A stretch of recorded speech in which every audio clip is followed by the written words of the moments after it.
କହୁଛି 9 ଲକ୍ଷ ଟଙ୍କା ଦିଅ ନହେଲେ ଫଟୋ ଭିଡିଓ ସବୁ ଇଲେକ୍ସନ ପୂର୍ବରୁ ଭାଇରାଲ। ଏ ଫକୀରା ହଁ ଆସୁନ ଯିବା ଏବେ ରିଲ୍ସ କରିବା। ହଁ ପାଗଟା ଅନ୍ଧାରୁଆ କରୁଛି ଭଲ ହବ। ଦେଖିବା ଟ୍ରାଏ କରିବା। ଆବେ ଭଗିରା ଏଇଟା କୁଆଡେ ପିଜା ତମେ କୁଆଡେ ଫେସବୁକ ରେ ଯୋଉ ଇନଷ୍ଟାଗ୍ରାମ ରେ ରିଲ୍ସ କରୁନାହାନ୍ତି ସେଇଗୁରା କରିବ। ରଖବେ ତ ରିଲ୍ସ ମୋର ତ କୁମ୍ଭୀର ମଝିରେ ଏଇ ଟାଣିକି ଗଲା କହୁଛି ରିଲ୍ସ କରିବାକୁ। କଣ ହେଇଛି ତମର? ଆମେ ମତେ ଗୋଟେ ହ୍ୱାଟ୍ସଆପ ରେ ମେସେଜ କରୁଛି କଣ ମତେ ବ୍ଲାକମେଲିଂ କରୁଛି କହୁଛି 9 ଲକ୍ଷ ଟଙ୍କା ଦିଅ ନହେଲେ ଫଟୋ ଭିଡିଓ ସବୁ ଇଲେକ୍ସନ ପୂର୍ବରୁ ଭାଇରାଲ। କୋଉ ଏଇ ଚୁଟକୁଲା ହର କେସ ନା କଣ? ଆମେ ନାଇଁ ସେମିତିଆ କେସ ଆଉ ଗୋଟାକ।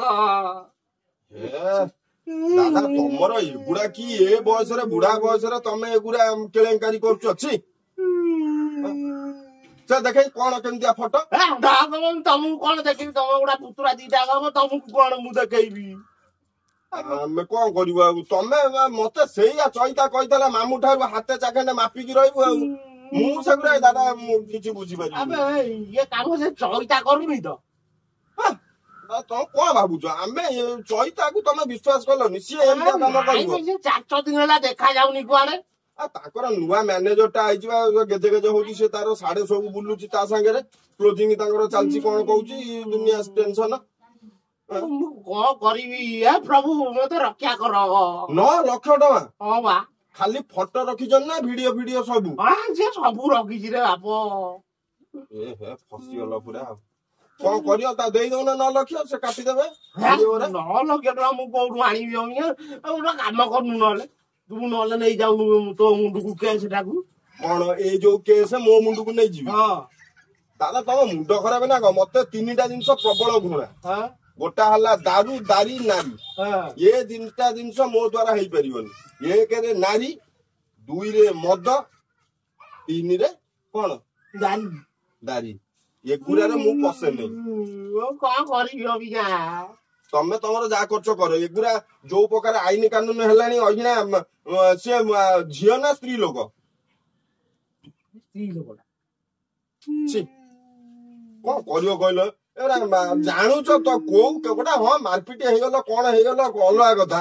ଏଇ କେସ୍ ଗୁରା କରିବ ଝିଅ ପିଲା କେସ୍ ଏଗୁରା ମୁହଁ ଦେଖେଇ ହବ କୋଉଠି ବିଷ ଜର ଖାଇ ମରିବା କଥା।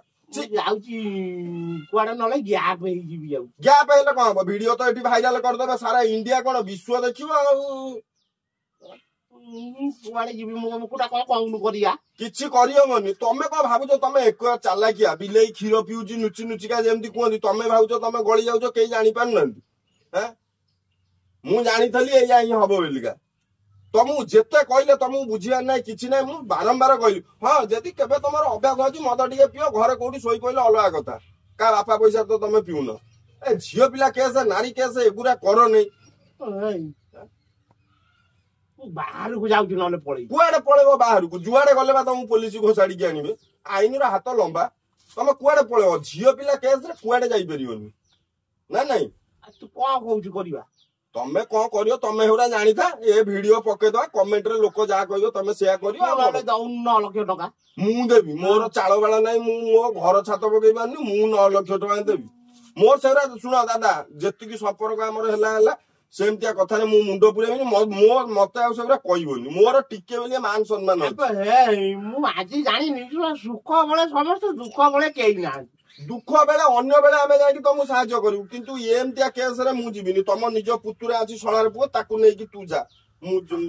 ଏଇଟା କଣ କୁଆଡେ କିଛି ଜାଣିନି। ଏଇଟା କଣ ତାକୁ କୁହ ସିଏ ଯଦି ସେ କେସ ନେଇଯିବ ସିଏ ତାର ବୁଝିପାରିବିନି କିଛି।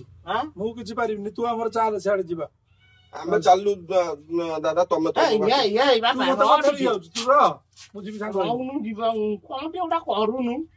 ଏଗୁରା ଜନାକାରୀ କେସରେ କିଏ ମୁଣ୍ଡ ପୁରେଇବ ଦାଦା? ତମ ମୁଣ୍ଡ ଖରାପ? ମୁଁ କଣ ଛୋଟ ଛୁଆ? ମୋର ନାହିଁ ସେଗୁରା। ତତେ ମୁଁ 2 ଲକ୍ଷ ଟଙ୍କା ଦଉଛି ତୁ ନହେଲେ କଣ ଗୋଟା କରିଦଉନୁ। ମୁଁ କଣ କରିଦେବି? ଆରେ ଥାନାରେ ଯାଇକି ଏ କଥା କହିବି ଥାନା ବାଲା ମତେ କହିବେ ତୁ ଗୋଟେ ଛତରାଟା। କୋଉଠି ଯାଇକି ଗୋଟେ ନେତା ମନ୍ତ୍ରୀ କହିବେ ତମକୁ ଆଉ କିଛି କେସ୍ ହେଲାନି ଏଇ କେସ୍ କରିକି ତମେ ଆଇଛ? ମୁଣ୍ଡ କିଛି କାମ କରୁନି ସକାଳୁ। ତମେ ତମର ଯାହା କରୁଛ କର। ତମର ତ କାହା ସାଙ୍ଗରେ ଭଲ ସମ୍ପର୍କ ନୁହେଁ। ସବୁ ଯାକ ହଉଛି ଏଇ ନାରୀ କେସ୍। ଆରେ ଦଲାରି ଟାଉଟରି ଧନ୍ଦା କଲେ ଗୋଟେ ପ୍ରକାର ଚଳିବ, ମାଡ ଧନ୍ଦା ଖାଇବ, ଏଗୁଡା ଇଜ୍ଜତ ମତ ରହିବ। ତମର ଗୋଟେ କେଡେ ବଡ ନା ବାବା ସହି କହିଲେ ସାରା ଇଣ୍ଡିଆ ଜାଣୁଛି, ତମେ ଦେଖିଲା ବେଳକୁ ତା ଦେହରେ ଏମିତିଆ ଝିଅ ପିଲା କେସ ପୁରେଇ ଦଉଛ ଆଣିକି। ବାହା ହେଇକି ତମ ପିଲା ଛୁଆ ବଡ ବଡ ହେଇକି ତମ ପିଲା ଛୁଆ ବାହା ହେଇସାରିଲେଣି, ତମର ଏଇ କେସ। କଣ କରିବା କହ ତୁ? ଯାହାର ଗୋଟିଏ ବାଟ, ମୁଁ ଯାହା ଭାବୁଛି କଣ, ମୁଁ କିଛି ଭାବି ପାରୁନି। ସେ କମେଣ୍ଟ ରେ ଭାଇ ମାନେ ଯାହା ଏ କେସ୍ ଯିଏ କରୁଥିବ ତା ପାଇଁକା କଣ ଶାସ୍ତି ସେ ଭାଇ ମାନେ କହିବେ, ଆମେ କିଛି କହିପାରିବୁନି ନା। କଣ କହୁଛୁ ଲଗୁଆ? ଆମେ ଯାଉଛୁ।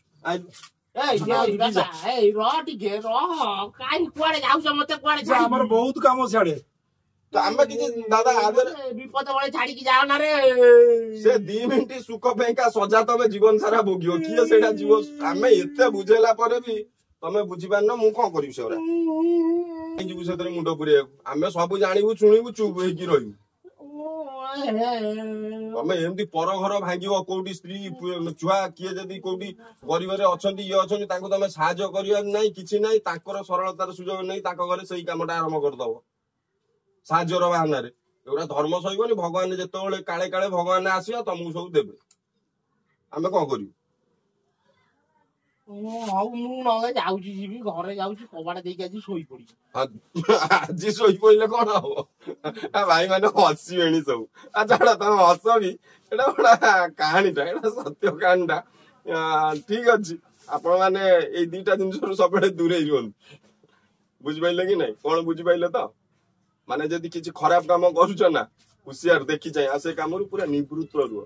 ବିଲକୁଲ ସେ କାମରେ ମୁଣ୍ଡ ପୁରାଅ, ତାଙ୍କ ଭଳିଆ ହୁଅ ନାହିଁ। ନହେଲେ ନାଇଁ ଆସି ପୁତୁରା ଭାଇ ପାଖରେ କାନ୍ଦିବ। ବୁଝିପାରିଲେ କି ନାଇଁ? କାନ୍ଦିଲେ ଆମ ପାଖରେ, ଆପଣଙ୍କ ପାଖରେ କେତେବେଳେ ପହଞ୍ଚିଯିବେ କାନ୍ଦିବେ।